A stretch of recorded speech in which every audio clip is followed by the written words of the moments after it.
Welcome, everybody, to the very first episode of the Super IO podcast, where we cover emerging trends in IO, discuss new research and articles, and much more. My name is John Paz, and alongside me are my fellow IO bros, Carlos Manzano and Yusuf Nadreem. Today, we're excited to welcome our very first guest. He helped inspire the Super IO Bros community. We know him as a former professor, most know him as the program director at FIU's Masters in IO Psychology program, and the CEO of JFR Consulting. Please welcome Dr. Jose F. Rodriguez. All right, thank you, everybody. How you doing? Thank you Doing for great, having you? me, and appreciate that the inspiration. That I didn't know I'm such an inspiration. That's wonderful. Yes, big inspiration. Definitely the main reason why we started this whole LinkedIn community. Um, Wonderful. Yeah. And speaking of starting, we have a little warm up question for you. Sure. How did you figure out that consulting was the right career path for you, and what experiences, people, or moments inspired or motivated that decision? Well, it's funny. I do a little bit of consulting on the side, and before I got this job, I was actually thinking about going into it like full force, as my career, right? And changing my career really. But I still do some consulting. I could probably do a little bit more. What got me into it, I think, really it was kind of by accident. I think with a lot of things in life, it's by accident. You prepare as much as you can, but then so much of it is also, are you in the right place at the right time? Did you meet the right people? So I remember it was 2019, I think, or 2018 PSYOP. I graduated in 2018 with my Ph.D. And as soon as I graduated, one of the times I went to PSYOP, the Society for Industrial Organizational Psychology, their annual conference. I've been going regularly, but I went with the mind frame of a student. And then at that point, I started to go with the mind frame of I wanted to get into consulting. I wanted to see what consulting was all about. I wanted to see, where did I fit in to the whole thing? And so I got to meet some people, and I went and I made an effort to really go to sessions where there was going to be more practitioners and kind of like moving a little bit away from the research stuff. So I met a gentleman who's over at UCF, and he was, I think, adjunct faculty at the time. And he had his own company, Talent Metrics, I think.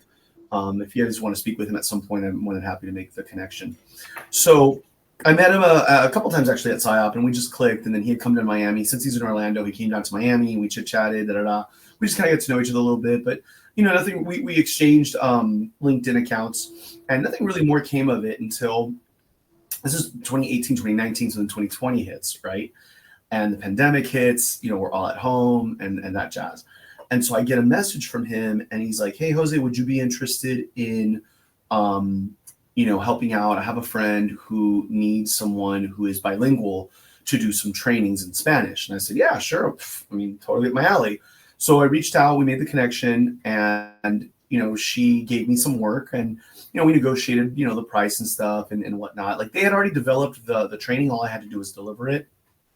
So, I did it for her a few times. And then I remember one of the times that I reached out to her, I said, "Hey, I can do a lot more than just these trainings in Spanish. I can do other things as well." So I kind of gave her a little bit of info about my background. And so she said, "Well, I think this is 2021, I believe." And she said, "Well, there's an opportunity to go to New York that, we don't have anybody here to do this. And it would be, I think, once a month for like 6 months doing a leadership training." And so little by little, more work. And then one time at a networking event that I went to, I ended up meeting someone who I ended up getting some work with as well. So I did some additional little side jobs on my own. But I haven't really done a whole lot because I do have a full-time job as a professor that takes up a lot of time. And it's funny, I kind of actually rediscovered my interest in being in academia. And I do love consulting. I do love the ability to get to travel, to get to meet with clients, to meet new people, to meet people in a number of different industries. And I think that's the fun part of seeing people in all these different walks of life. But I'm definitely not as immersed in it as I could be. The problem is that then that would mean more travel. That would mean more of my time kind of being taken up, devoted to that. So I'm kind of trying to balance the two right now. And the one that wins out a bit is the academic side, the teaching side. Yeah. And speaking of teaching, being a director of the program for the masters, here's a question geared to that. When you review applicants, what three KSAOs most reliably predict success in IO? And what concrete evidence convinces you they're real? Like any red flags, any recent red flags you've figured out as of late? That's a really good question, and it's hard to have concrete evidence because the application process, I mean, there's not a whole lot in it's funny in higher education, in IO in general, we talk a lot about like, selection methods and all the various kinds of selection methods and what is more but then when it comes to practice, it gets difficult to be like, oh, we could do this personality test, we can do this test or that test. For example, one of the biggest tests that has really lost a lot of its cachet is the GRE. The GRE, you could argue, is a cognitive ability test. And we know that cognitive ability tests are pretty decent predictors, not the only predictor, they're decent predictors. One of the things that I introduced, I believe it was after your cohort, because when your cohort came in, I was still new to the position. One of the things I did differently is I included a work sample because, work samples do have some pretty good predictability when it comes to performance. And I think, okay, why not also give the students a chance to see a little bit about what they can expect in the program, and also give me an idea of like where are their maybe their weak points. Maybe I don't know like who's going to succeed, but at least I can tell like who seems to have like the ability to be able to learn and grow and do better, right? And who just kind of like really just didn't put it together for it, and probably doesn't seem to have the stamina, for putting up with the program, because it's a lot of work. It's a lot, as you know. So I think it worked out. Dr. Reeves and I had like a little my co-instructor, we had like I want to say we had a rating scale. I don't remember right now if we rated it or not, but at the very least we had some dimensions that we were looking at, right, in terms of how the students did. How is it turning out? Like, what are some of those knowledge, skills, and abilities, and how does it play out now in the classroom? I think it's hard to gauge, because even though a student, I mean, grades sometimes are and sometimes are not a predictor. Like sometimes they'll get a good grade in something, and then when you get them in grad school, you still see them kind of suffering and struggling in something that's like, well, wait, you got a good grade in this, why are you struggling in it, right? I'm not trying to say that people cheated or anything like that, but I think that it's different in undergrad when maybe the standards are a little bit different than in graduate school, so that maybe the A or the B or whatever grade it was in undergrad isn't a very good indicator of how they'll do in grad school, because fundamentally it's a different, even though it's the same topic, it's a much more different level of the topic, and that matters. So I would say that in terms of like, what have I been able to find out like about that? I think their interview is also important. We do interview the students, especially those who we kind of feel that we can't really kind of get a good gauge of where they're at from their work sample, from their essays, from their introductory video. So we'll follow up with an interview. We actually interviewed quite a few of our applicants this year. There were not as many who we said, oh, you don't need an interview. We want you in, or we don't really think this is, good quality. So we interviewed quite a bit. And I think in the interview, we get a better sense of, how might they react to, for example, uncertainty. There's a lot of uncertainty in the stuff. You're not given a whole lot of instructions. So, what are some examples of moments in which you didn't have a whole lot of instruction? Like, what did you do? Like, talk to me a little bit about like, what would you do? So I found that those things have kind of helped out. But in terms of, hard evidence, it's kind of hard, because I mean, if you get admitted into the program, we're going to do everything that we can to make sure that you get through it and that you get out. It's very rare that a student is unable to complete the program. And if they're unable to complete it, it's usually something very egregious, very kind of like, something that usually they did, or that they didn't do, that would force them out of the program. From your first cohort, your first complete cohort with us, and Mhm. your most recent cohorts, what's a similarity you would say between the KSAOs? Like, what is something you see kind of? Everybody is different.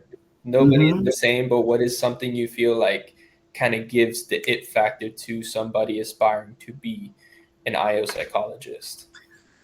I would say what's similar right now, and I hope it's evolved. I think it's evolved with a lot of them is getting over the being afraid of statistics. Getting over being afraid of the numbers and the formulas and stuff like that. Because I mean, I guarantee that there is that just a little bit of knowledge on our side, looks gargantuan next to somebody who doesn't know a damn thing about any of the statistics. I mean, not even like minuscule. So I have seen, not in all, not in all the students, but I have seen in some of the students, um, a a move in terms of they're not so afraid of the stats anymore. They're much more willing to engage with it. In fact, there's a few who are in internships that have been doing some statistical analyses type things, and it's not too sophisticated. It's just okay. So we've got some data on performance. We've got some data on whatever, right? So thinking about something simple like a correlation or an effect size or a t-test or whatever, now we can say, oh look, there is a difference between group A and group B, or there is a training that seems to be effective, or the survey results, or whatever it might be, right? So I've been hearing from those who are in internship right now who had, and even they had told me, I want to go into a more stats kind of an area because I want to really kind of get over this. I really want to learn. I really want to be able to grow. And I've been seeing that. I think with your group too, there was that desire to improve. Yeah, there was. There was. Yusuf, you ready? Yeah, so Dr. Rodriguez, since you've completed both a master's and a PhD in IO, do you think you could walk us through some of the pros and cons of pursuing a master's instead of a PhD? Right. So everything has its pros and cons, right? So there's no the word, I love this word, panacea. There's no perfect fix for everything. It's you got to take the good with the bad. And the thing about a master's that I would say is a pro, let's say for example, is that typically most masters now. So keep in mind, my master's is not terminal like yours. The program that I oversee is called a terminal master's degree, meaning that there is no expectation, nor is there any training to move a person into then a PhD. The whole idea is that you get this master's to go then to work. In the case of, and that was the case of my first master's, which was actually in education. It was a terminal master's degree in education, and I was working in higher education. When I got this degree, the second degree, or the second master's, I should say, it came along the way towards getting a PhD. But pros of getting just the master's, I think, are several. I think you can, if what you want to do is work and go into, the workforce, it sets you up for that right away. Given whatever the conditions of the labor market might be at the time, right? I mean, that's a factor that has to be taken into account. Just because a person has a piece of paper, a degree, a credential, doesn't necessarily mean that the job market itself, the labor force is ready to absorb you. These things are multi-layered and multi-dependent. So if one wants to work, if one wants to, really start applying, really start, kind of, being more in that practical kind of field area and start moving around, I think the master's is going to be a really good choice. The PhD is, I think, also a good choice for those who want something deeper, those who want something more enriching. I mean, oftentimes I've said in class, okay, but if you really want to learn more, then you have to go to the PhD because, like, we'll talk just enough about something to understand it. It's the difference between being the service advisor at an auto shop versus being the head mechanic. You know what I mean? Like if you, or even just being a low level mechanic, like you might know how to do an oil change, you might know how to change a spark plug, but any kind of major work on the car is going to have to be left to somebody with more experience, who has more specific knowledge. And that's like with the PhD, like there's certain things in certain organizations that a master's education will have a ceiling as to how much you understand or know or what to do. I'm thinking of things like psychometrics, things like maybe developing tests, really like setting out and doing major kind of research training initiatives, things that involve a lot more depth of knowledge, breadth of knowledge that a PhD would give you that. And, frankly, having that nerd factor, like if you're just kind of nerdy like I am and you like to read about a lot of different things, you like to learn a lot about a lot of different things, the PhD would be probably a good route. And that's okay if that's not your cup of tea. Not everybody is driven by that. You said individual differences. Everyone has, their what floats their boat. So, if your idea of a good time is not reading a book, then maybe the PhD might not be a good choice. Does it make more money? It's a big fat it depends. I make more money now because I've also been in my career longer, right? So I've had a chance to move around. I would not have gotten any of the opportunities I think that I have had without my PhD. Maybe some of it with the master's, but it brings a lot of cachet for me, right? Having the PhD. There are some folks that I've spoken with when in a consulting role that they sometimes like minimize their PhD. They don't really I kind of lean into it a little bit, hey, I'm a professor, that's like my first job, but also I do this, so I find that clients generally like that when I approach it as like this is a learning experience and I'm someone who's experienced with the learning process. So. Awesome. And do you think, given some of these differences and today's job market, which path do you think you would choose right now and why? I always knew I wanted to get a PhD ever since I was like 17. I realized, oh, wow, I really love this thing called psychology. I really love, I got into college and I tried to learn everything I could. Funny enough, back at that time, I didn't really care for IO.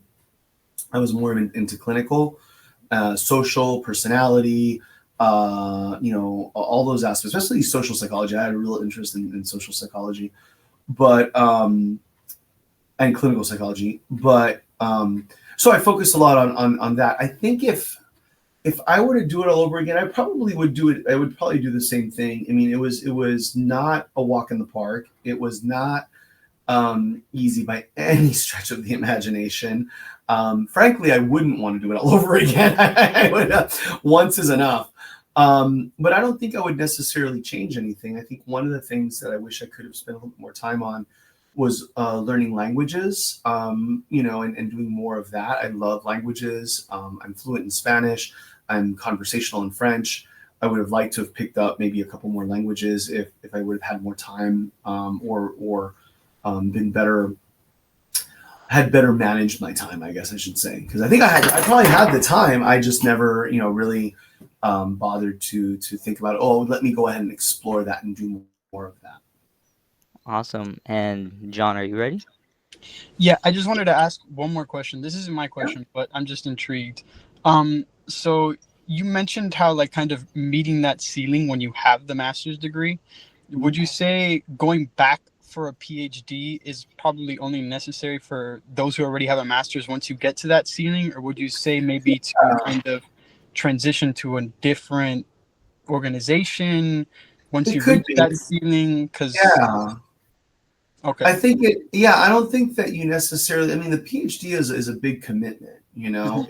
it's a lot of sacrifice. It's a lot of time. It's not something to be taken lightly. You don't just wake up one day like, oh, what? Why not? That sounds like fun. Let me just do a PhD. No, it is a lot of, it's not fun. It is a lot of pain. But when you hit a ceiling, it depends on what kind of ceiling it is, right? Like if it's a promotional ceiling, then maybe you might need to be looking at another organization, right? I don't think that you need another degree. If it's a learning ceiling, then maybe it might be looking into certifications, right? Do you really need a doctorate degree in order to do what you want to do, or do you just need to get certified maybe in some other areas to help broaden, what your repertoire of tools of whatever, right? But if what you really want to do is contribute to the body of knowledge, to conduct research, to really sink your teeth into statistics and really do more, then probably a PhD would be than the right route. It's just a matter of degree, I think, in terms of like what degree of ceiling have we hit here? Have we hit, like, I feel like I'm stagnated, then maybe it means like going to another organization. Do I feel like I can grow, but I just haven't learned enough? Well, maybe, I don't know, maybe doing some additional continuing education. I don't know that a PhD will solve all of the answers. It may not. So it's one of those things you have to be really, really thoughtful about. Mhm. Okay, so you wear two hats as a professor and a practicing consultant. So I imagine you think of the program a bit like a product with clear deliverables. What are the non-negotiables you built in to make sure students become strong practitioners? Which tools, lessons, or projects have the longest shelf life for them in the field, and why? Can you repeat that last part? Sorry. It's a two-parter. So like, Yeah. Give me the first part. What are the non-negotiables that you've built into the program that you think allow students to become like the strongest practitioners they can be?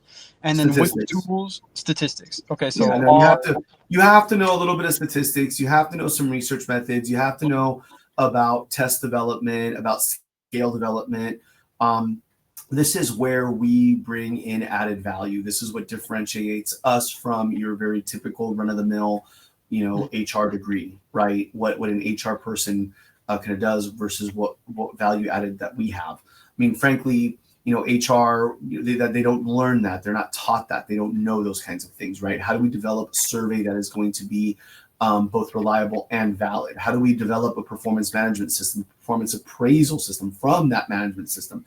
How do we develop training that's going to be effective and really, move the needle? How do we measure culture? How do we measure, right? All those things that we talk about in psychology, that these constructs, right?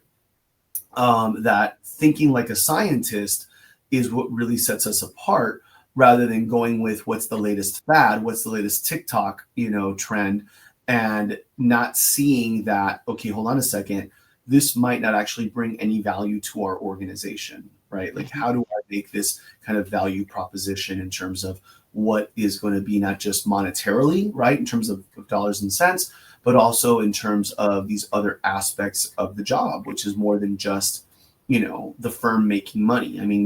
Duh, right? But there's more to life than that, and looking at it from the psychological perspective, I think helps us to understand the human in human resources, which often I think is not really quite focused on enough. Mm-hmm. What was the second part? The second part was which tools, lessons, or projects have the longest shelf life for them in the field, and why? I don't know that any one tool has a very long shelf life. I think that you have to think about the changing sands, right? The shifting sands and the changing conditions.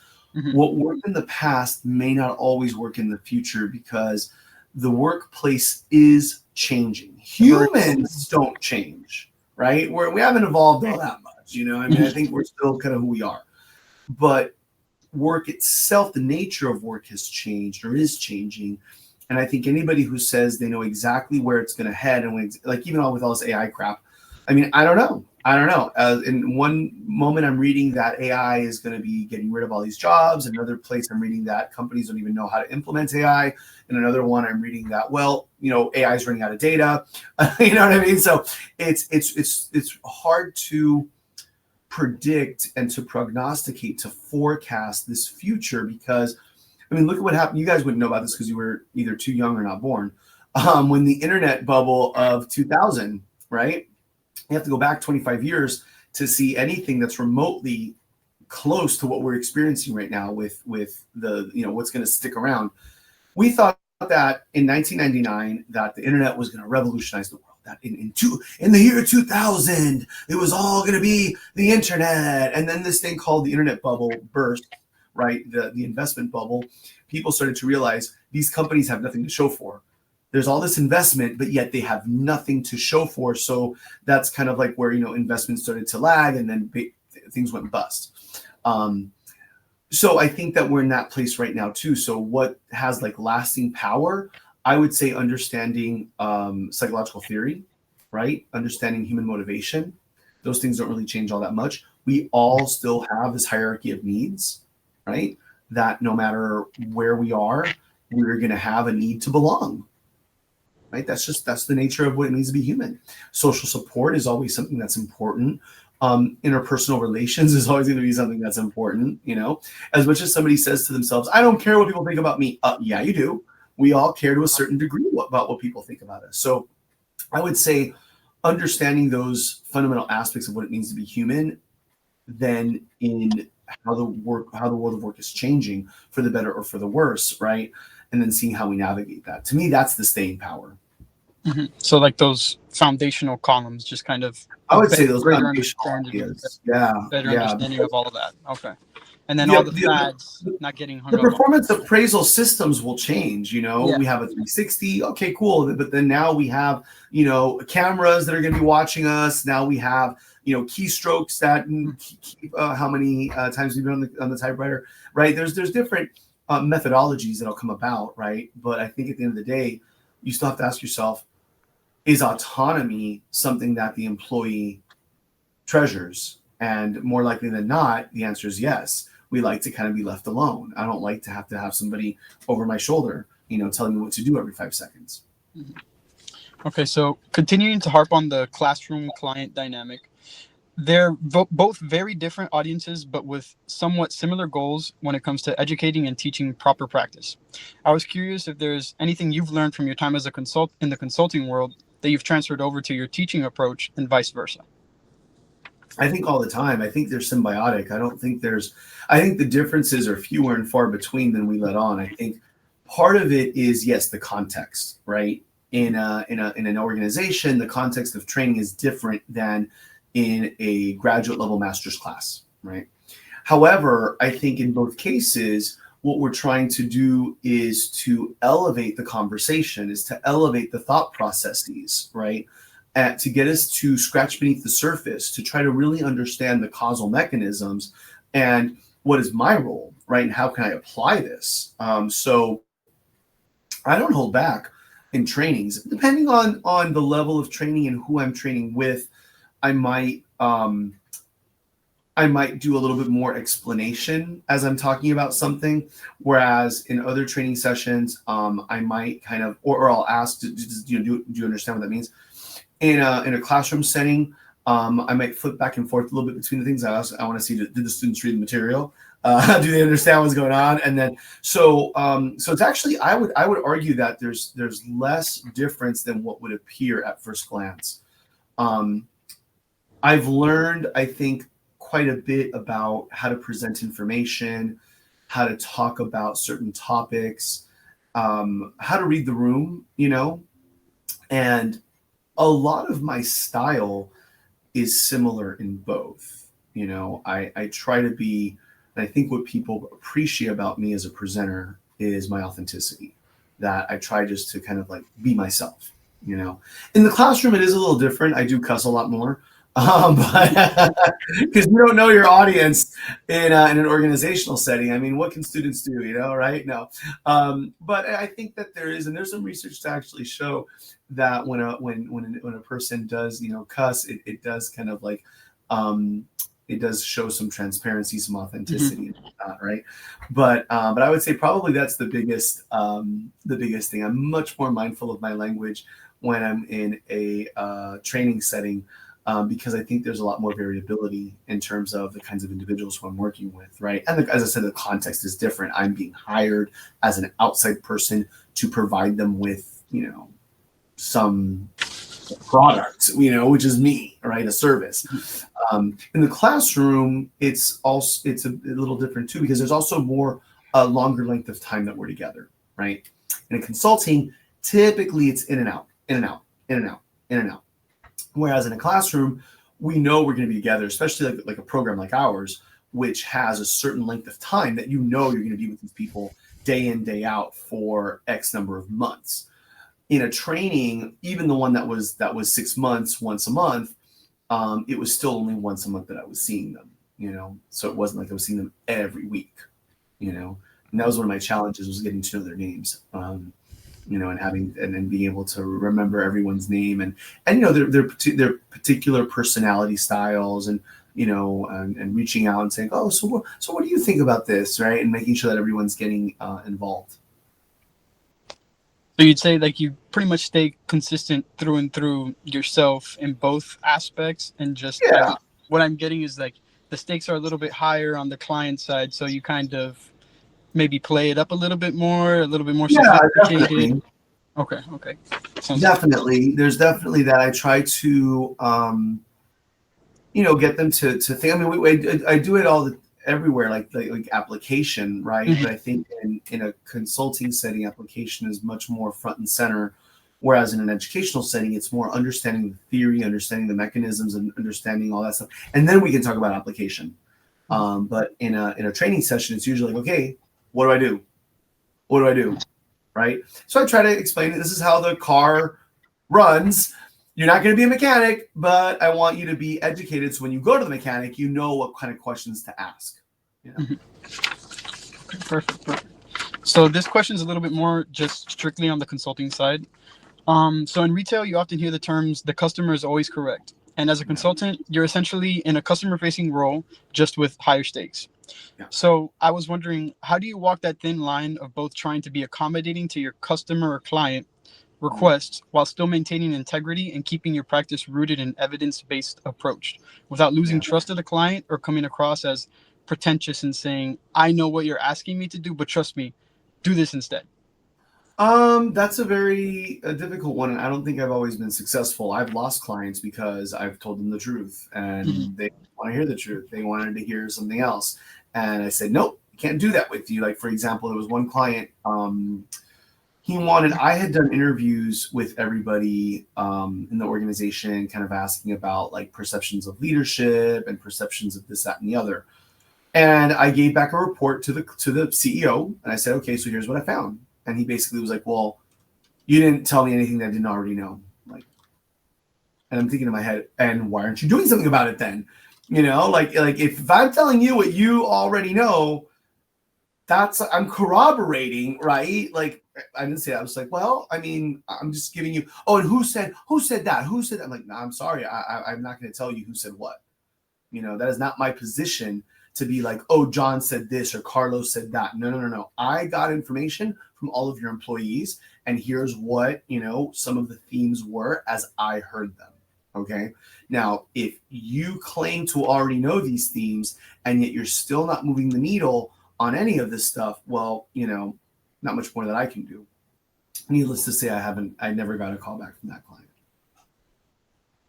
So it's a very thin line to cross, I would You assume. win some, you lose some. But I mean, I suppose that's a question of your own integrity. Yeah. And I mean, SIOP, the Society for Industrial Organizational Psychology, has our ethical Right. guidelines, right? And I think that that's a matter of your own integrity. Like, do you do whatever the client wants? Jump how high, right? Or do you say jump, and I go, jumping is not appropriate right now, right? If I Hmm. were to jump, like, it would be not you know Yeah. not ethical. It just gets to the point where like, if are you hiring me to hear what you're supposed to hear, or like just what you want to, hear, Well, pretty much. that's one of the things about client relationships. Hmm. They don't want to hear the truth. Hmm. They don't want to know what's wrong, because then they have to do something about it. Yeah. And so a lot of times what they want to hear is what they think is the Is the problem and the solution. And Mhm. what they're looking for is validation of their own diagnosis, right? Which may or may not be correct. You Mhm. know? So And I would assume it's a little bit sticky because like you kind of have to almost stroke their ego a little bit and like Oh let yeah. them down softly. Yeah, And that does. I'm not very good at stroking people's egos. I mean, that's Yeah, just not my cup of tea. yeah. Why are so you hiring me at that point? I guess. so on that note, Dr. Rodriguez, I know you've briefly touched upon AI, so I wanted to talk about it a little bit. So what do you think would be one specific way to see AI meaningfully improving IO work in the next 12 months? And what do you think you'd give leaders caution in implementing it? Oh, those are good questions. I think with like for IO folk, I think with like job analysis, it's going to help us out. Not in writing the job analysis for you, because that's the problem with AI. You can't have it do the work for you. You can have it, you can feed it the information, right? Give it the data, train it, and then had it kind of say, okay, like what are the patterns that are emerging? So here's a bunch of KSAs that I discovered through my various interviews and my various critical incidences and yada, yada, yada. Put this for me into some organization, right? Put this to me into some pattern. Help me see what's in it, what's there. Help me maybe come up with some ideas for things, like if I get stuck. Maybe help me writing vignettes for role play. Maybe help me. And you have to be very careful because I've done this. I've used AI for that, and it gives you very generic kind of like the light came through the window as Carlos sat down nervously in front. I'm like, Jesus, what the hell? So I had to reword a lot of what it gave me, but I did, at least it gave me some foundational stuff that then I embellished on, right? I could have told it, hey, go back and do this. I could have interacted with it more, but I usually use AI minimally, just like, help me out, give me something, let me double check something that I thought. What are your thoughts on this? Oh, okay, that kind of, because remember, AI it's only as correct as the data that it's trained on, right? So there's that aspect of it. I think with item writing, when it comes to surveys, it can definitely help out. I think with like content analysis and looking at like, hey, like, does the content of this stuff, do these items seem to be all kind of measuring the same thing? You can kind of ask it like, hey, so, how would I reword this? How would I make this more, homogenous, right? Whatever like that. In terms of, that's where I think in some things that can be used in IO, maybe in writing summaries of the literature, right? Again, if you feed it the literature and you say, hey, what are some of the major themes, major issues that are coming out here? It can help out with that, really cut back on time. I think when it comes to cautionary tales, I think we have to be careful to use the word again, that AI is not seen as a panacea. AI is not going to solve all of your problems, right? If anything, it might create more problems. So we have to be strategic in the way that it's being used, right? And I think the problem right now with most organizations, from what I'm hearing in the news, is that no one wants to be left behind, right? Everyone is suffering from gargantuan amounts of FOMO, right? They don't want to be the ones to be left behind. So they're doing AI, and it's like, okay, but there was a recent study from MIT that suggested that some 95% of companies that the employees aren't even really using it. So is it really displacing employees? Maybe not. In an HR setting, it can definitely help with reviewing resumes. I mean, absolutely. But again, you've got to be careful. Studies have shown that AI is susceptible to all of the biases that we're susceptible to. I mean, it's crazy. Contrast effects to what do you call it? What's the word now? Damn it, it's not coming to mind. Confirmation bias, all those kinds of biases, anchoring, all that kind of stuff. That it can be susceptible to these things. And again, the data that it's being fed on, right? If it's not representative of, a wide swath of the population, if it's only kind of being fed with certain subsets of certain groups of individuals, then you're going to see certain discrepancies kind of exacerbated, right? Because it'll be like, let's say just difference between men and women. If it's not trained appropriately, it may think that if a woman who's applying for a job has a gap in her employment, right? Maybe because she had, I don't know, a child, that's gonna put her that the AI is gonna automatically go, nope, we're not gonna look at it because there's gaps in employment. So we really have to test our assumptions. I would say what CEOs need to do is make sure that they test their assumptions before they start kind of like implementing any kind of grand scale change. Awesome. And Carlos, I think, had a question. Yeah, just to kind of finish up here, let's go back to the human side of it. Mhm. As humans, we're always striving to improve. What are some personal or professional goals you have for the future, and how do you go about ensuring those goals are making sure they're completed and kept on pace?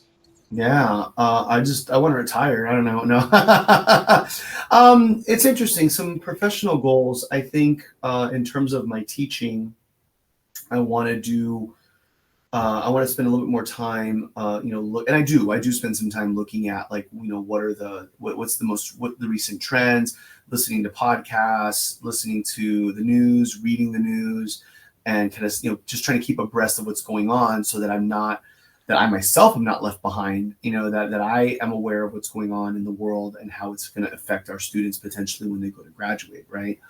I'd like to have a little more time to do some research. So I think that's one of my goals for the future is to incorporate some research into the repertoire of like what I'm doing.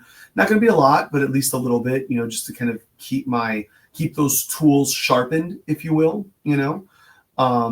with respect to the consulting, I think, right now I'm already doing it. I'm not really saying no to any, work. So I have a lot of work coming my way, a lot of trainings coming my way. I'm going to be in New York in a couple of weeks doing a two full day trainings on leadership. And I do want to get like I don't think I need to get a lot of certifications. And I've gone back and forth because when you have a PhD, I don't think you necessarily need as many certifications, right? But there are certain psychological tests, like for example, DISC, which is a personality test that they offer that if you get trained, right, and you get certified for this, you get like access to a lot of different things that you wouldn't get. Like I can interpret a DISC output and I can help somebody and coach them through it. Like I don't need a coaching certificate. I don't need a DISC certificate. But I'm thinking of maybe doing that or maybe doing strengths, just to be able to get access to some of the kind of software, right, and the behind the scenes kind of stuff that otherwise you wouldn't get access to, the Hogan I've debated. There's a bunch of personality tests out there, but I'm thinking it's time that maybe I get myself certified in one of them. And how would you go about getting certified in one of them? Just paying a lot of money. These things are not cheap. They can cost as little as a couple $1,000 to as much as like $11,000. It all depends on, what test it is. Something like the Hogan is very, very, very complicated. It has a lot of moving parts. You need a PhD in order to even get considered for certification to do that one. For the DISC, you don't need a PhD. A master's degree is usually sufficient, especially if you have a background in psychology. It's very easy, intuitive, and can be done. So I don't think there's any restrictions on that. So being a wealth of knowledge that you are, what are some podcasts or articles that someone may subscribe to, just getting into the field that they want to maybe start learning and get engaged with material? Funny enough, all the podcasts that I listen to are not IO specific, right? Because I try to also broaden the perspectives about, what is affecting us, right? And what's influencing us. So one of my big time go-to podcasts just about like the economy and what's going on in the world, especially in the market and all of that, is Prof G Markets. Prof G, Professor Galloway, is a professor at NYU, and he has a suite of different podcasts. And in this one, with his co-host, Ed, I forget what his last name is right now, but the two of them do a lot of analysis regarding they actually just did something on AI recently, which I thought was very, very, very good. In terms of kind of like breaking things down, understand. And they're not IO psychologists. They are, I think, marketing and finance kind of people, right? The Freakonomics is a great podcast that they use actually a lot of psychology stuff. And sometimes they'll have not maybe IO psychologists, but psychologists, in the mix, and talking about different kinds of issues. Like they had one that recently about the air traffic controllers and what does it take to become an air traffic controller. And so there was a lot of stuff there on the selection side, on the recruitment side, on the testing side, on all that kind of stuff. Straight up IO would be maybe Adam Grant. I mean, I like his podcast. I think he has a lot of good conversations, interesting conversations. I like some of his older stuff a little bit better when he did Work Life. That one was a little bit more straight up IO. He subsequently kind of has broadened up his conversations a bit more. I think the Psychology podcast is a good one. Again, it's not directly IO. I'm always blanking on this guy's name. I think he does a great job of covering a lot of different topics within psychology, not just IO, but that are very IO adjacent and that touch upon IO issues. The Happiness Lab with Dr. Laurie Santos is very interesting. That she has, I think, again, not Sometimes it's IO-ish kind of stuff. It's about job related kind of issues, burnout, etc. Sometimes it's just about the questions of happiness writ large. And I think that they go into some interesting topics that again kind of like tangentially. Speaking of psychology is the podcast from the American Psychological Association. I think PSYOP has a podcast, but I haven't heard it. So I'm kind of bad. I have to go listen in and see what they're talking about. The Stanford Psychology podcast is also pretty good. They've had some really good kind of more general psychology conversations that I thought were very interesting, and that again were kind of like related to IO and related to some of the things that we do. So those are just some examples of some of the podcasts that I listen to. The Journal by the Wall Street Journal, that they do like a weekly or a daily, actually, excuse me, on one news topic.